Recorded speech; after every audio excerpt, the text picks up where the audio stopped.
Hello, everyone, and welcome back to another podcast episode. My name is Javia Monet, the host of the Echoes of the Void podcast, where I help you explore spirituality from all aspects, recognize your potential, and energize your passion to align with your highest self.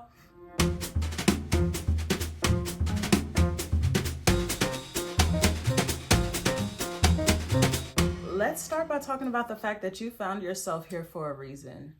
Not by chance, but by choice. This was not a mistake, but by gravity of your own spirit pulling you towards remembrance. Today we're talking about how being human is a lie. You're remembering again and why nothing matters until you say it does. Somewhere along the line we forgot. We forgot what we are. We forgot why we came here. We forgot that being human is the biggest lie of them all. We are not flesh. We are frequency. We are energy. We are not just minds. We are mirrors of one another. We are not just trying to become something. We are trying to remember everything. This body is nothing but a costume. It's an avatar. This reality is just a stage. We're actors in our own movies. And your soul is the observer, the script writer, the audience, and the director all at the same exact time. Like I wrote in Walk Between Worlds, you're not broken. You're just buried. Buried under the world's idea of you. You're buried under the expectations that people have put on you, the standards that people have aligned for you, rather than actually making your own decisions. So in reality, we've been dressed in dust, dirt, nastiness, but the truth is still living underneath all of that. The truth is you. Let's get into it. Segment 1. Nothing matters until you say it does. If we're just floating on a rock, then why does any of this hurt? Why do we care so deeply? Why does loss hurt? Why does love burn and loss bury us so deep? It's because everything is energy. We're doing nothing but reciprocating with one another over and over and over again repeatedly. Everything is God. Everything. And you, yes, you are that very divine source. Dressed up like an earth skin trying to remember who you are, at the soul of you, not at the avatar of you. I started asking different questions. Not what's the point, but what do I want to matter today? Because in reality, yes, we are just on a floating rock, floating through space, supposedly. But if we don't make meaning, no meaning will be there. That's the reason why the world is the way that it is today. So create your own meaning. Fuck society's meaning, create your own. Choose your destiny through daily decisions. Our daily decision making is really what defines our future. Every day we make a decision for our future. So regardless of if we admit it or not, the now is the only moment that we can control. So instead of moping in the past or being so focused on the future that you are stagnant now, just be in the now. Others are simply reflections of ourselves, even the bad parts of ourselves. If you meet a person and you're like, I do not like them, I do not like their energy, that's just the lower version of you interacting with yourself. When I started thinking of things like that, my mindset completely changed. There's no more good or bad. There's just frequency. Some frequency you like, some you do not. But each of them are all versions of you. Nothing matters until I say it does. So I say my art matters. My laughter matters. My healing matters. This moment with you, this moment of both of us talking to each other, feeling this energy, this moment matters. And that's enough. That's enough to keep me going each and every day. Segment 2, discernment is the door to divine love. You can't love me if you don't love my art. If you don't love my art, when I say love my art, I'm talking almost in love with my art. And it's because my creativity is my love language. My love language is to replicate creativity with someone else. My spirit doesn't speak small talk. I like deep, in-depth conversations. So if a person isn't willing to have those, guess what? Snip. And I can control that. And it's not about being rude. It's not about being rude. And it's not about sparing someone's feelings. It's about genuinely choosing the people that you want to be like and making sure that the right people are around you. Once again, my spirit doesn't speak in small talk. It speaks in ideas, visions, blueprints, and frequencies. It speaks in energy. I used to shrink my light to stay in rooms where no one saw me. Not the true me. But now I understand that discernment is self-perception wrapped in wisdom. How you perceive yourself, now wisdomify it. Just because someone smiles doesn't mean that they're safe. You have to use discernment when talking to people, when engaging with people, when engaging with energy. This is all an energy game. Pick up the book, The Game of Life, and How to Play it. It'll change your life. And just because someone loves you doesn't mean they're meant to stay. People are in your life for a reason, a season, or a lifetime. You have to feel the energy of people. People will tell you exactly who they are. You just got to listen.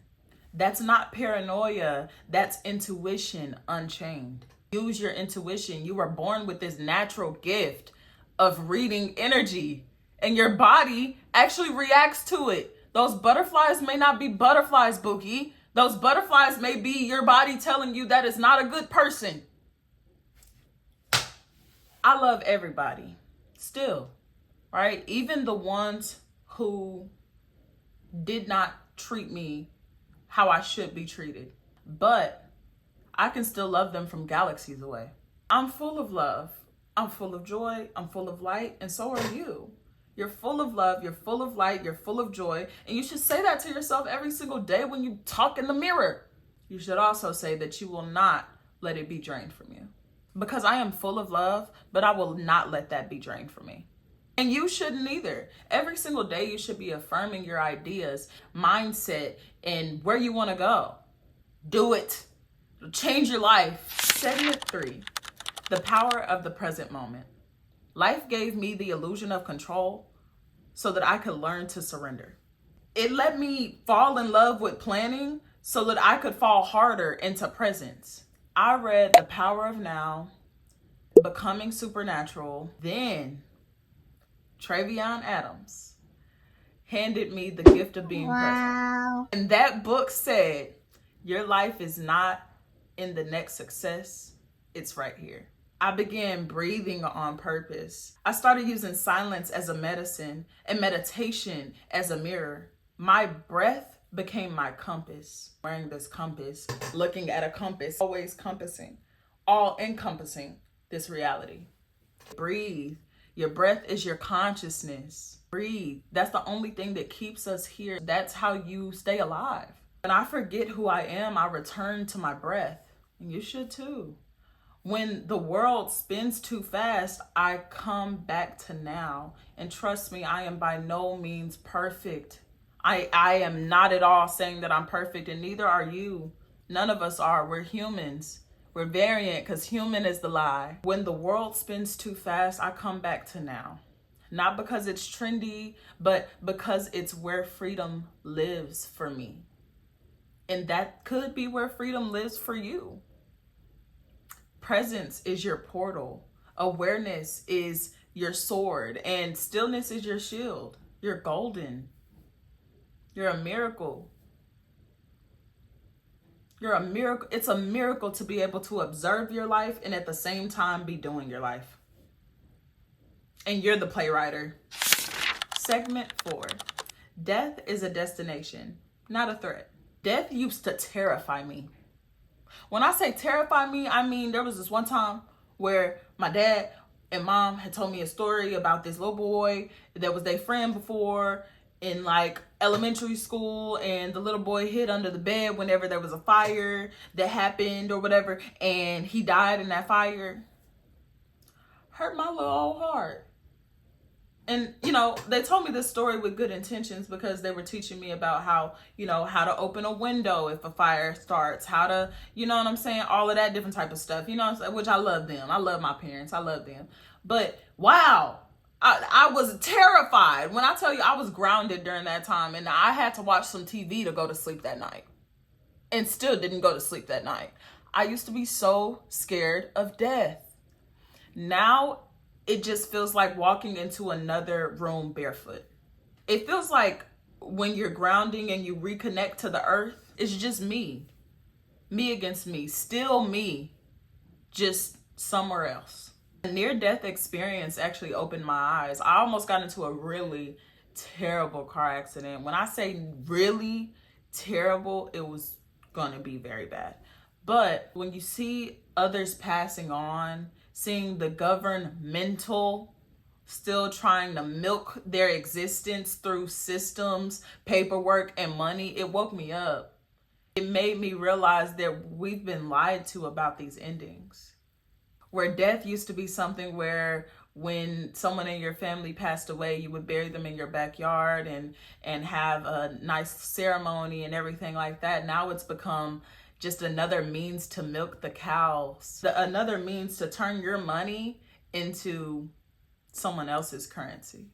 I just took death face to face over these past few months. I've lost a few people and it's been like, man, didn't expect that. You know, didn't expect that.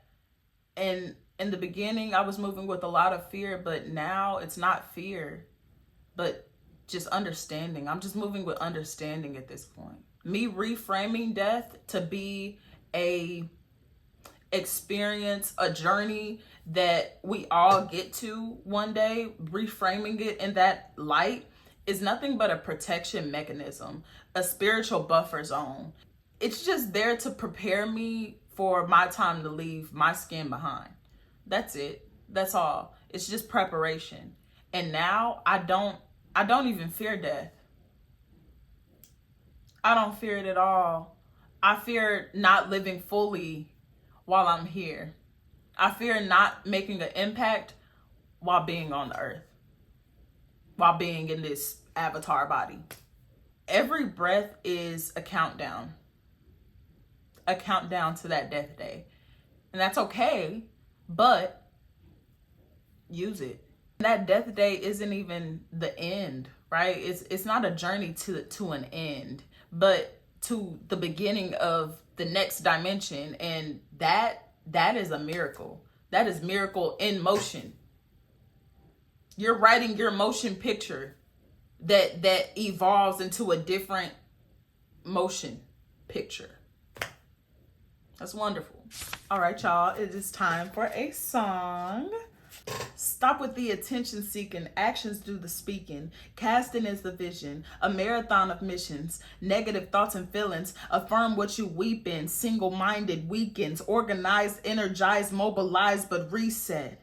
Breathe, your breath is your consciousness. The reset, retest the words of the wise, the words in the sky, so you don't have to question the wise. Tell me what you know about the traits of a leader. Leaders are big dreamers. They come early and stay late. Attitude of gratitude. Long term, we think straight. Compare. Nah, this shit's bigger. Owner of the actions. Entitled. Nah, this shit's thicker. This shit's bigger. Bigger than anything you ever seen. Stop hoping and wishing. The broadcast is you. Pasted in clear view. You're the truth. You to you. Yeah. You're the truth. Speak that. Be that. You that. All right, y'all, it's time for a flip out of my book, Walk Between Worlds. Make sure y'all go purchase y'all's copy. The link is in the bio. A very special person to me calls this book the New Earth Bible. And it's because anytime that you go in here, you can actually just flip to any page. And that's what you'll need to hear at that current moment. Confidence, authenticity, and stepping into your purpose. Confidence doesn't come from trying to fit into a mold or conform to societal expectations. It comes from standing firm in your authenticity. When you step into your true self, there's a magnetic energy that attracts opportunities, people, and experiences that align with who You are. Confidence is not about being fearless. It's about being courageous enough to show up as you are, even in the face of uncertainty. It is a product of trust in yourself, in your unique abilities, in your purpose. When we live authentically, confidence becomes a natural extension of who we are. Authenticity is the key to finding your true purpose. The more we try to find something we are not, the more disconnected we become from our inner compass. Living authentically means shedding the roles we've been told to play and instead embracing what makes us feel alive. It is when we live in alignment with our true selves that we uncover our deeper purpose, the reason we are here. Purpose isn't a destination, it's the feeling of being fully engaged with life, doing what feels right even when it doesn't make logical sense. Stepping into your purpose requires a willingness to let go of fear and self-doubt. The journey to authenticity and purpose is not linear. It's a winding path of trial and error, growth and reflection, but each step you uncover more of who you are meant to be. It's not about chasing after success as defined by others. It's about aligning your work, relationships, and daily actions with what feels true to your soul. The confidence to step into your purpose arises when we stop seeking approval from others and start seeking approval from within. True confidence is born from the understanding that your purpose is already within you. It's not something to be achieved or discovered, but something to be expressed. When we allow ourselves to live authentically, we appear a deeper reservoir of confidence that isn't based on external circumstances, but an unwavering belief in who we are. Authenticity and confidence go hand in hand when you are truly yourself. There is no room for fear of judgment. If you needed that, comment yes in the comments. Here's the conclusion. Breathe. Everything's gonna be all right. We're variant because human is the lie. That person that you may not like or that did something that you didn't quite vibe with, guess what? They're just a reflection of you. Even if it's a lower version of you at this current moment, right? Breathe. Not because I said so, but because your body just remembered what it means to be alive. By watching this episode, your body remembered what it is to be alive. Breathe like it's your first time. Breathe like it's your last time. Breathe like you know your breath is sacred. When life starts pulling you back into the illusion, when the world tries to convince you that you're just a body, just a name, just a number, come back to this. Come back to now. Come back to you. You've always been a miracle. Now you just remember. So, as always, embrace the void.